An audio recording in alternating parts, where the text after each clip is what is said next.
The year is 1816, and Rome waits in eager anticipation. At the Teatro Argentina, a new comic opera is about to premiere, composed by a man not yet 25. The audience has heard whispers, rumors of a young genius who writes faster than anyone alive, who can turn out a full opera in weeks, who laughs as much as he works, who eats as heartily as he composes. The curtain rises on Il Barbiere di Siviglia, the Barber of Seville. By the end of the night, chaos has erupted, hissing and jeering echo through the hall, enemies of the composer trying to sabotage him. Yet within days, audiences recognize the truth. Here is one of the funniest, most effervescent operas ever written. And Gioachino Rossini, son of a horn player and a baker's daughter, has carved his name forever into the story of music. Rossini was born in 1792 in Pesaro, a small town on the Adriatic coast of Italy. His father Giuseppe played the horn in local theaters and bands. His mother Anna was a singer with a warm mezzo-soprano voice. From them, Rossini absorbed music almost unconsciously, learning the horn from his father and voice from his mother. The Napoleonic Wars swept through Italy during his childhood, sometimes lifting his family, sometimes casting them into hardship. Yet young Gioachino always found delight in melody. He had a gift for mimicry, for humor, for turning life into song. By his teens, Rossini was composing operas for small companies. He attended the conservatory in Bologna, where he studied cello and counterpoint but found the academic drills dull compared to the lively theater. He was impatient with fugues and exercises, hungry instead for applause, for laughter, for the bright lights of the stage. At 18, he scored his first real success with La Cambiale di Matrimonio, a one-act comic opera. Soon commissions poured in. Italian theaters, always hungry for new works, found in Rossini a miracle, a composer who could deliver on time, whose music was instantly appealing, whose wit charmed both singers and audiences. Rossini wrote with astonishing speed. Legends say he could finish an overture in a single night, sometimes reusing material from one opera in another. He once joked that he had cried only 3 times in his life, when his first opera failed, when he heard Paganini play, and when a picnic basket fell over during a boat ride.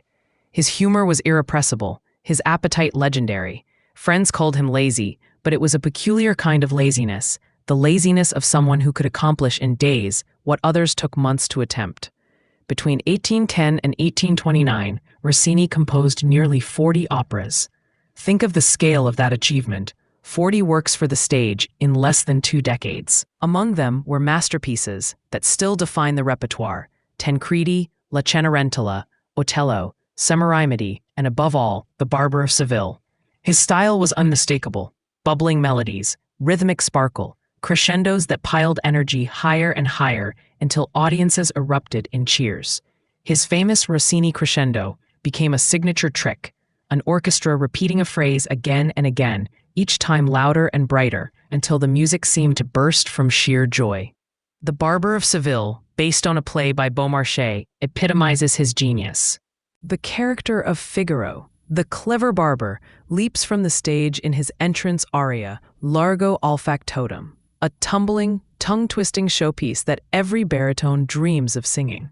The opera is full of mistaken identities, comic twists, lyrical love duets, and raucous ensembles, all propelled by Rossini's unstoppable energy.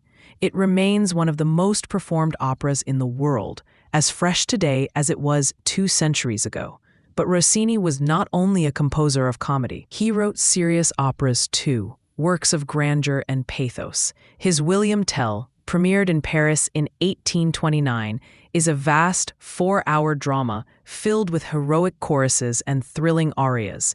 Its overture, with its pastoral dawn, storm sequence, and galloping finale, became one of the most recognizable pieces in classical music, thanks in part to its later use in film, television, and even as the theme to The Lone Ranger. In Guillaume Tell, Rossini showed that he could handle not just laughter, but also nobility, not just sparkle, but also weight. And then, at the height of his fame, he stopped. After Guillaume Tell, Rossini never wrote another opera. He was only 37, the most celebrated composer in Europe, courted by kings and emperors, adored in Paris, yet he laid down his pen. Scholars have debated the reasons ever since. Some say he was exhausted, his health failing from syphilis or depression. Others suggest he felt opera was moving in a new direction toward the romantic drama of Bellini and Donizetti, later Verdi and Wagner, and that he did not wish to compete. Perhaps after writing nearly 40 operas, he simply felt he had said enough. Whatever the reason, Rossini retreated into private life. He left the opera stage, but not music entirely. He lived comfortably, first in Italy, later in Paris. Supported by royalties and by a pension from the French government, he became known for his witty conversation, his love of fine food, his indulgence in the pleasures of life. In his later years, he composed small pieces for voice and piano, chamber music, and sacred works. He called many of these his péchés de vieillesse, his sins of old age. They are whimsical, charming, sometimes profound, filled with the same melodic gift that had always been his hallmark. In 1863, he completed one of his greatest late works, the Petite Messe Solennelle. Despite its title, it is neither very small nor very solemn.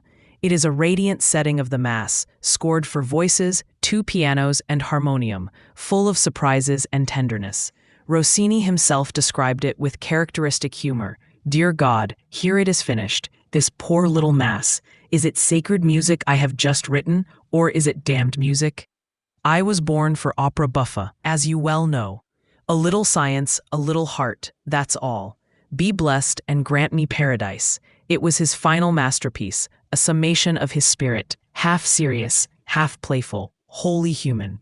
Rossini died in Paris in 1868, mourned as one of the great figures of his age. Thousands attended his funeral, and Verdi himself proposed that Italy honor him with a requiem mass composed by multiple musicians, though that plan never fully materialized. Rossini's reputation endured. He was the bridge between the elegance of Mozart and the passion of Verdi, between the classical clarity of the 18th century and the romantic fire of the 19th. Today, when we hear Rossini, we hear joy. His music bubbles like champagne, effervescent and irresistible. But beneath the sparkle lies extraordinary craft. His overtures are marvels of orchestration, balancing lyricism with rhythm. His ensembles are built with architectural precision, voices weaving in and out with perfect timing. His arias demand technical brilliance from singers, testing breath control, agility, and charm. He raised bel canto, the art of beautiful singing, to its highest peak, giving singers melodies that still challenge and delight. Rossini's influence cannot be overstated. Without him, the path to Verdi would look very different. Without him, French grand opera would lack its early model. Without him, the comic stage would be poorer, missing its greatest trickster. He shaped the sound of the 19th century as surely as Beethoven or Schubert, though in a different register. One of laughter and light. And there is something deeply human in his story. The young genius who dazzled the world, the mature man who chose silence rather than repetition, the elder statesman who filled his evenings with good food, good company, and the occasional composition written with a wink. He reminds us that music is not only about struggle and tragedy, but also about delight, about the sheer pleasure of sound. When you listen to Rossini's overtures, the fizz of La Gazzaladra, the infectious sparkle of La Cenerentola, the gallop of Guillaume Tell, you feel the lift of spirit, the rush of energy that only he could conjure. He was, as one critic put it, the sun that rose and set in laughter. And so we remember Gioachino Rossini, not only as the composer of The Barber's Mischief or Tell's Heroism, but as a giant whose melodies continue to fill theaters with joy. He reminds us that laughter, elegance, and song are as vital to the human spirit as drama and tragedy. He reminds us that sometimes genius can be quick, witty, and light as air, and that in that lightness lies its own kind of immortality. Thank you for listening to this episode of Classical Giants, produced by Selenius Media, music by The Artificial Laboratory.